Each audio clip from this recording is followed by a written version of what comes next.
I'm Pete Goldsmith, professor in the Department of Agricultural and Consumer Economics. I direct the Food and Agribusiness program. Here to talk about the economics of post-harvest loss. The economics of post-harvest loss covers a number of very important issues, many of them on the macroeconomic side in terms of policy issues, pricing, trade, the effects of supply on global prices, things like that. But in this talk, we focus here on the subject of the microeconomics of loss, the business economics of loss. And specifically, our research and work tries to understand why a manager allows loss. Why would a manager do that? So we faced a conundrum really in our study site. We're doing our research in Mato Grosso, Brazil, in that it's the largest agricultural state in Brazil. It's the largest soybean state in the world. But its losses are more than double what the government recommends or expects, and the losses are in excess of 10% of production. So they're significant. So why producers would allow that is an interesting question that we were wrestling with. So counterintuitively, our research finds that all loss, post-harvest loss, isn't bad, and that zero or even low levels of loss may in fact be optimal, which you might not have thought about that. There are three walkaway concepts I hope to leave you with. One is the marginal cost of post-harvest loss reduction. That is to say that the cost to reduce loss is not constant.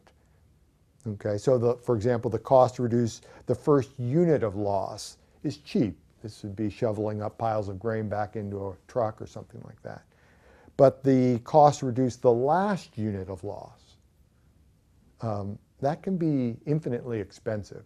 So it's not constant, this marginal cost of post-harvest loss reduction. The second concept I wanted to leave you with is the concept of opportunity cost and the opportunity cost of post-harvest loss reduction. So these farm managers, are engaging in a trade-off when they attempt to reduce post-harvest loss. I mean, clearly we know, and it's somewhat obvious, that you have a trade-off of the cost of a liner for a truck to reduce the loss of grain through the cracks in the truck. So that makes sense. But there's also trade-offs with respect to harvest speed. And as you harvest more quickly, of course, losses start to rise, but you may have to trade off those losses because of weather risk, rain coming in. And this is very common in tropical settings. And tropical settings are the high growth areas for grain production, where we're going to see a lot of the food produced to meet our goals by 2050 to reduce malnutrition globally. So these are tough areas to produce grain. There's also something we study fairly aggressively, something called succession cropping. Again, in tropical areas, you can farm year-round, so one crop follows another, and you might sacrifice that first crop to get that second crop in. And so you might have losses in that first crop, substantial losses, to maximize the second crop. And in Brazil, this practice is very, very common, increasingly common, and called safrinha. And we see it really as an interesting new technology for low-latitude tropical areas of production. The third concept I want to leave you with are agency problems associated with post-harvest loss reduction. Think of the employee as an agent, hence the term agency. So agency problems occur because the owner of the grain is not necessarily the operator of the equipment and the operator of maintenance and things like that. And the idea is that the manager of the grain, if that's the owner, will more aggressively reduce post-harvest loss compared with an employee. So these high growth tropical producers, they employ a lot of labor. It's not the owner sitting in the combine or in the truck. Okay? So a question with these agency problems in post-harvest loss has to do with how we train and incentivize employees to reduce post-harvest loss, because it's not their grain. So let's conceptually look at these three key economic concepts associated with post-harvest loss reduction: marginal cost, opportunity cost, and agency problems. On the horizontal axis, you have loss reduction. On the left, you have zero loss reduction, and on the right, you have 100% loss reduction. So on the left-hand side would be an unrealistic situation where you have no grain production, all loss, and you have no loss on the extreme right. There are costs, though, to reduce post-harvest loss, and they're measured on the right-hand vertical axis where it says cost of post-harvest loss reduction. There's a line in there, the supply of post-harvest loss reduction. This S0 line traces out the cost to mitigate post-harvest loss, where the costs are low for the first unit, way on the left, and rise quickly to almost an infinite cost for the last unit as you move to the right-hand side. But there are also benefits to reducing post-harvest loss, which are obvious. Okay? Most simplistically, we measure it as the price of grain. So each unit of grain that you avoid the loss of, you have to sell. Okay? And we measure that on the left-hand vertical axis. So when we start at point L0, which you can see there, a loss level, the price of grain is, let's call it low, and relative to the marginal cost of post-harvest loss reduction, it warrants moderate levels of post-harvest loss reduction.